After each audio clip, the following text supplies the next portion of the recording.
Hello. Today we're going to do a question and answer section on tapping.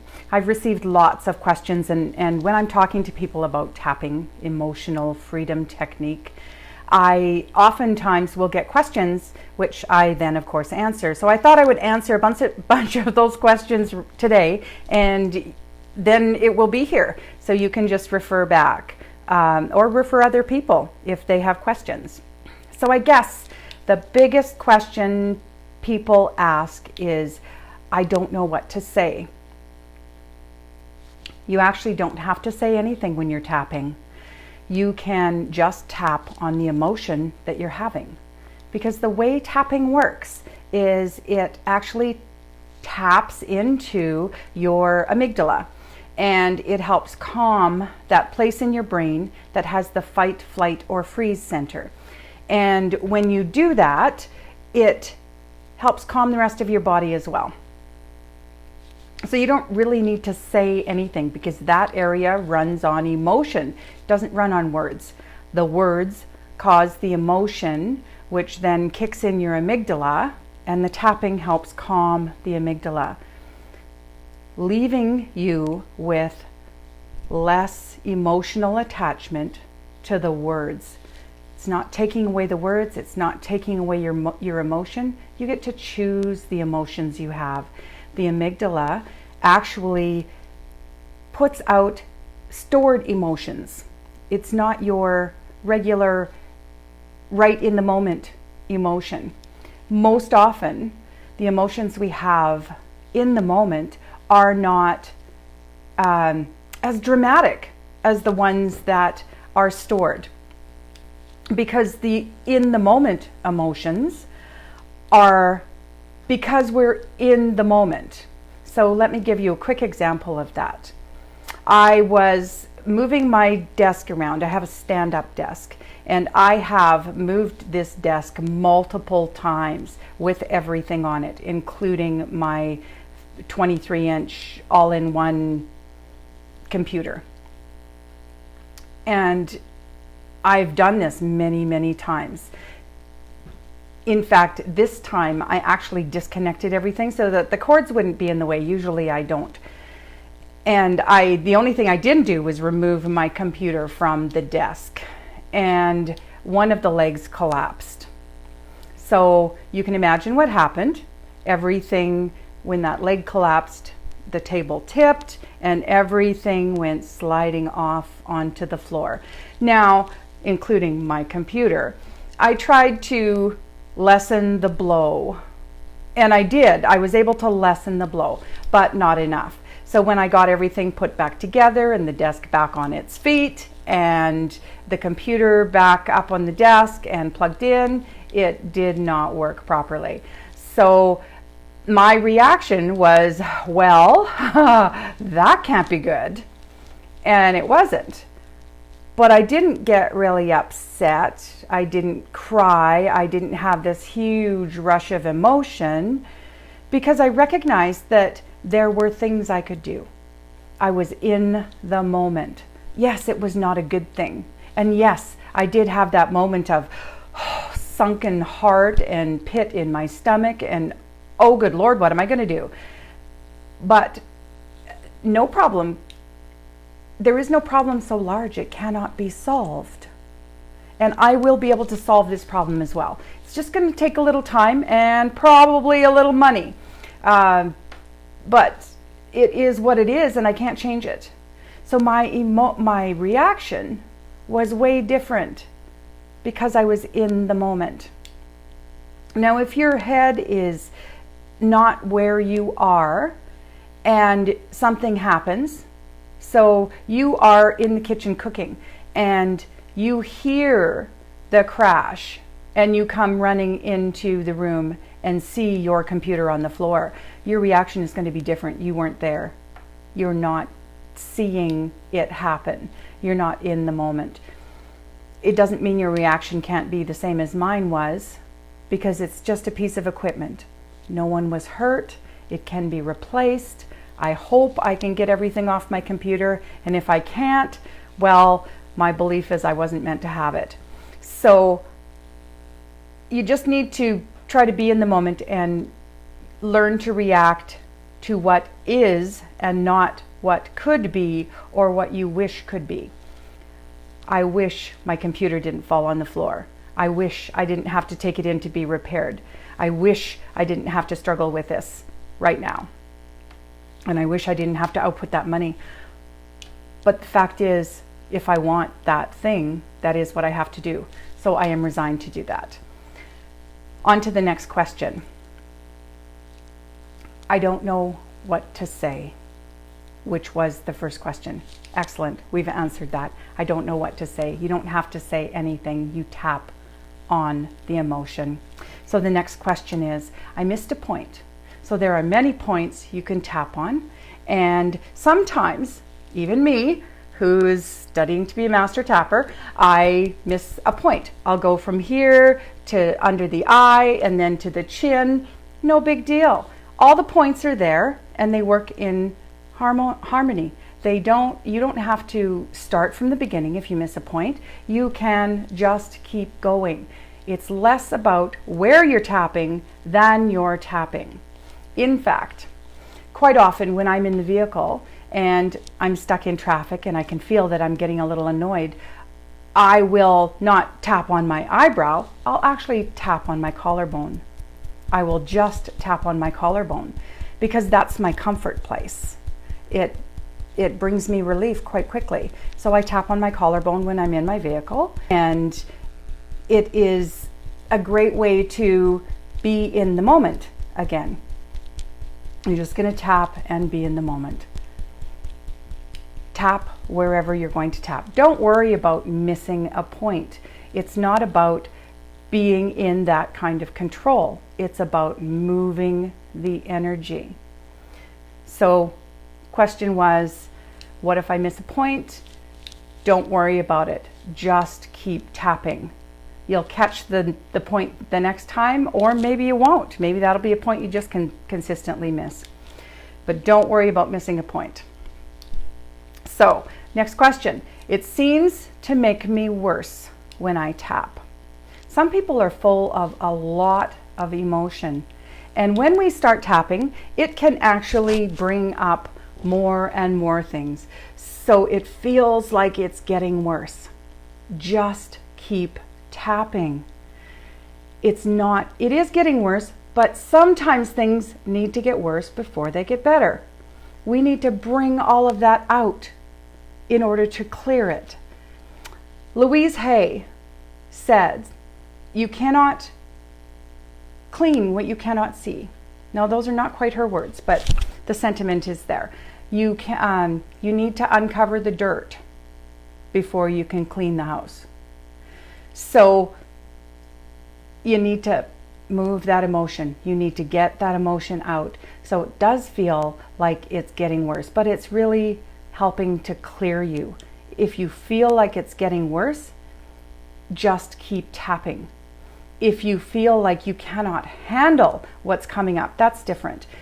Then you need to ask for help. You need to go to a professional. You need to go to a tapping practitioner who can actually help you work through what's going on. And there is no shame in asking for help. All of us need help. So next question. I forget to do it. This was a great one. Forgetting to do it is not unusual. I sometimes forget to do it. Now, I told you about my computer story, but there are times when what's happening is not happening for me. I'm not in the moment. So my emotions are being brought up as previous emotions, not the in the moment emotion. So what that means is our brain stores our thoughts and our emotions. And when something happens, so you're stuck in traffic, it then brings up a previous time you've been stuck in traffic. And it brings up a previous time you felt that emotion, whether it be anger or frustration or annoyance. Whatever you're feeling is being brought up from a previous time. And that previous time, you're not the same age. Usually, it's bringing up a time when we were quite young, when we didn't know tapping. Usually it's from our childhood, from 8 to 10, 8 to 14. So you don't beat yourself up about not remembering to tap. There are ways to tackle that. One is tap regularly. If you tap regularly, you are more likely to remember to tap. The second is leave yourself some notes. Put a note on your mirror in the bathroom saying, remember to tap. Put a note on your fridge. Remember to tap. Put a note on your cupboard door. Tapping is the way. Or on the dash of your vehicle. Tap, tap, tap, tap. Remind yourself, because most often when these emotions come up, we are not in our right now age. We revert to the age that we were when we first felt that emotion. So another question answered. I forget to do it. Remind yourself. It's not unusual. Lots of people forget to do it. People who have been doing it for years will sometimes forget to do it. It's okay to forget. As you remember, do it more often and you'll be more apt to do it. So next question is, how long do I have to do it? That is a great question. You do it as long as it takes to remove the emotion or the pain, whatever it is you're tapping on. Quite often when we're tapping, we will tap on one thing and another pops up. So for example, I was tapping with a client who had a headache, and we were tapping on the headache. This stupid headache, I hate this headache, I wish this headache would go away. So we did 4 or 5 rounds, and usually that is enough to lessen the headache. Not always to make it go away, but it's usually enough to lessen it. So I said, how is your headache? She said, oh, well, my headache is still here, but now I know why I have it. My back is out. Oh, okay. So the tapping actually helped her connect with what was going on in her body. She shifted her position. She did some stretching. The tension in her back lessened, as did her headache. So sometimes the tapping helps us discover what the actual problem is. So how long you do it is completely relevant to how deep the issue is. Sometimes it can be resolved quite quickly, and other times it takes several sessions before you find relief. The point is, keep tapping. It works. And if you keep on it, you will eventually discover what's actually going on in your mind, in your soul, in your body, and you can then deal with that problem. And tapping will help you do that. Just keep tapping. It takes as long as it takes. Most often, we didn't get this problem in 2 minutes. We can't tap it away in 2 minutes. Occasionally, it does happen, and sometimes tapping is called a miracle, or magic. It's neither one. There's actual science behind it. Just keep tapping, and it will eventually help resolve your emotions. So I keep looking down because I don't want to miss my questions. I'm afraid of the emotions it brings up is the next question. So that is what tapping does. Tapping helps to bring up and release the emotions. And when we do that, it sometimes causes us fear because the things we are trying to release are deep-seated or maybe extremely traumatic. If you are afraid of what's going to come up, please contact a professional to help you with that. There is no shame in contacting a professional, and they can oftentimes help you through those places that you have no idea how to get through. If you are going on an African safari and you've never been to Africa, you wouldn't just hop on a plane and get airdropped into this Central Africa without checking a map or contacting a guide or doing some research before you went. You're not going to climb a mountain without equipment. you're going to prepare for that. So if you have a traumatic event that's causing you serious grief, like a rape or a traumatic car accident or a traumatic death of a loved one, you don't want to tackle that alone. We oftentimes need help in dealing with our difficulties, and this is no different. So if you're afraid to tackle it, then please ask a professional for some help. Doesn't mean you can't eventually finish it up on your own, but if it's causing you that much fear, ask for help. So next question was, I don't know what to tap on. Quite often we don't have to know what we're even tapping on because we're tapping on the emotion. If you are just feeling antsy and you don't understand why, you can tap on feeling antsy. If you are feeling anxious, overly so, and you have no idea why, you can just tap on the anxiety. Or if you have this overwhelming fear, tap on the overwhelming fear. There's no hard and fast rule that says you have to know what you're dealing with. Oftentimes, as I explained with my client's headache, it's a deeper issue. It wasn't her head that was hurting, it was her back that was hurting and making her head hurt. So tap on whatever you're feeling. It's the feeling you're tapping on. And as you tap on that feeling, you can even ask the question, why am I feeling this way? And quite often the answer will come to you.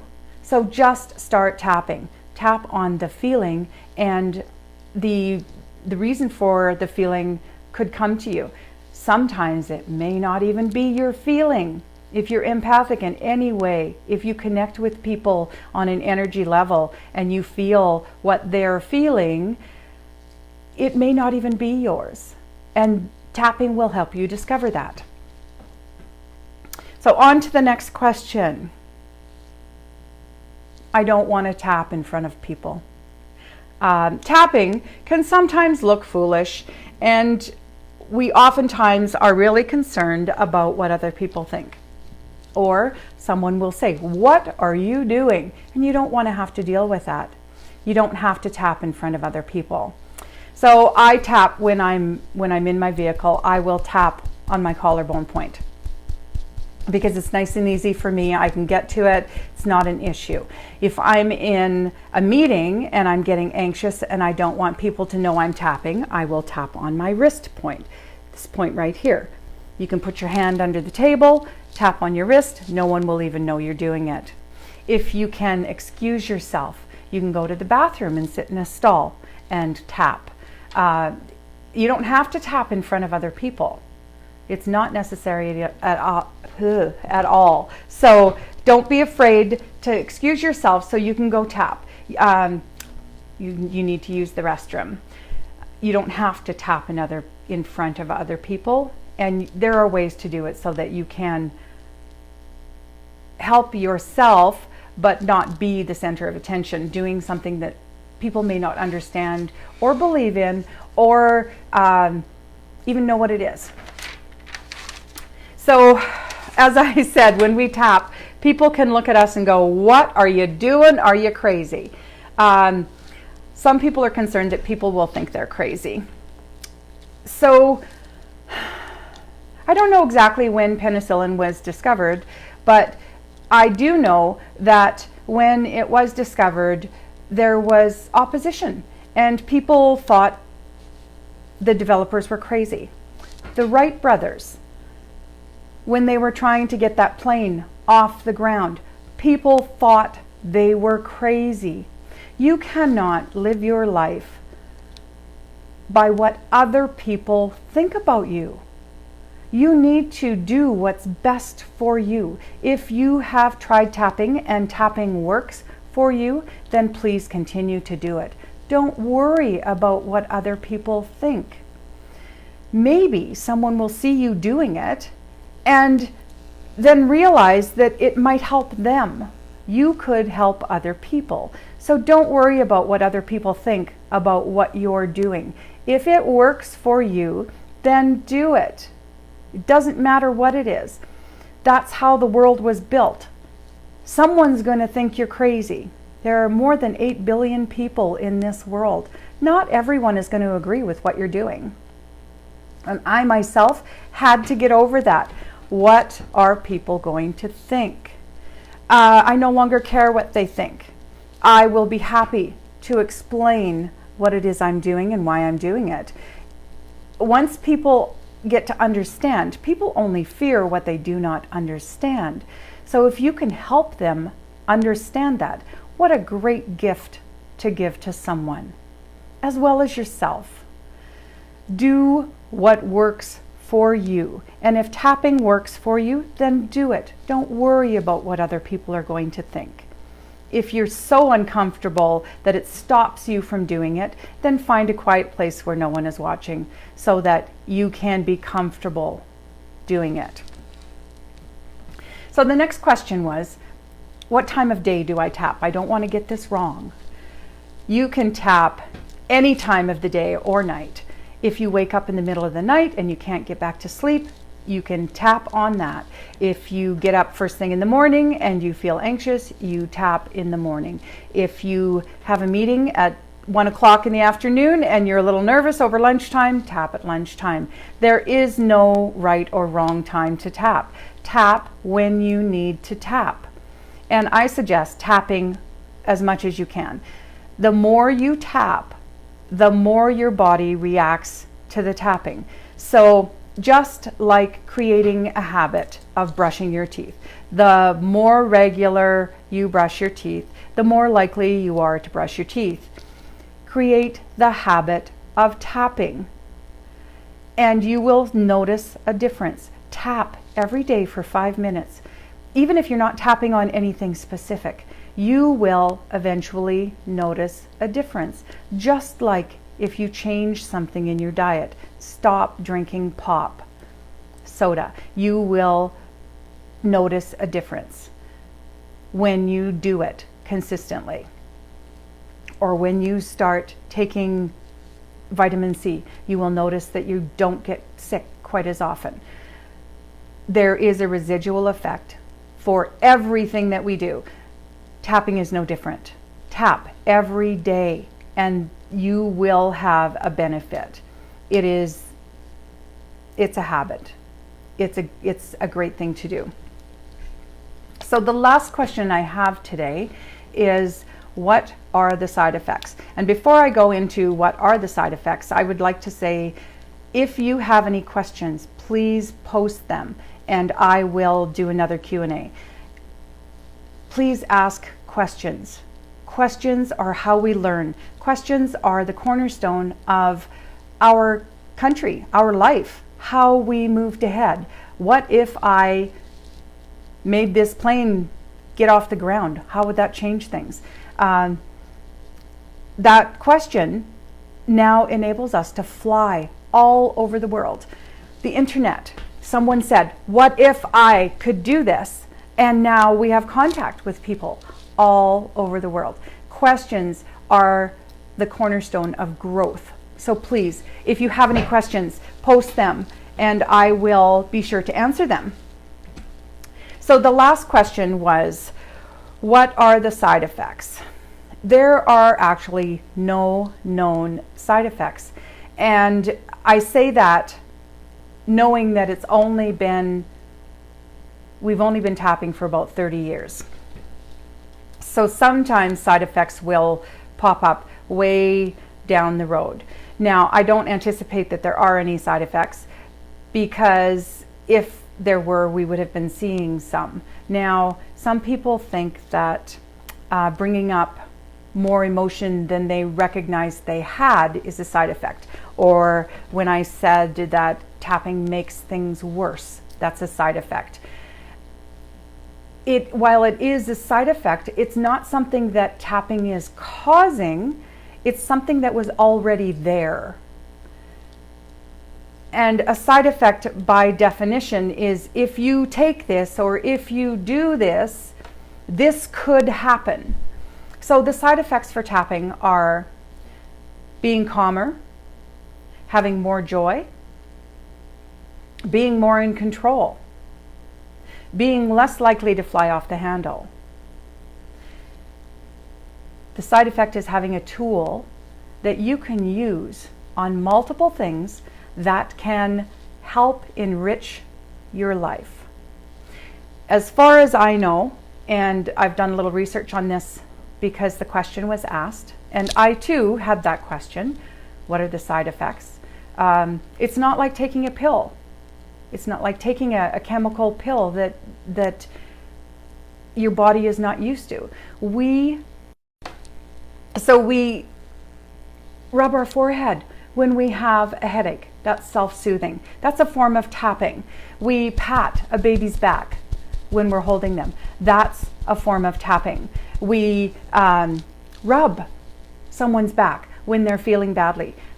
That is a form of tapping. We hug, again, that is a form of tapping. It helps pull our energy. So tapping is something that is inherent. We do it whether we recognize we do it or not. We rub our hands. And if it's a natural thing to do, and we have just corralled it, for lack of a better word, into a specific form, I don't see how that can have ill side effects. There are times when people will have bad results. Now, if they've tried to tackle something on their own that was too big for them to tackle, like something very traumatic, like being in a war, post-traumatic stress syndrome, if you try to tackle that on your own, you're probably not going to succeed. You can't blame tapping for that. Now, if you go to a practitioner and they are not trained to do what you require, they should be referring you to someone who has more knowledge than they do. So there are times when practitioners can actually cause more harm than good, and that is in any profession, not just tapping. There are good doctors, and there are doctors who you just know that they don't care, or that they're not equipped to deal with your problem. That's why we have specialists. There are good nurses and bad nurses. There are good cashiers and bad cashiers. There are good waitresses and bad waitresses. There is no profession that is, what's the word? I lost it. There's no profession that doesn't have both. That's the world. We live in a world where we have both good and bad. So just remember that the side effects, if there are any, are typically good and natural. This is a natural process that we're using. It is not something that is chemical. We're not putting anything into your body, and we are not taking anything away from you. We are helping you to, tapping helps you to release trapped emotions so that you feel better. And how can that be bad? So the answer to the question, are there side effects? There are good side effects.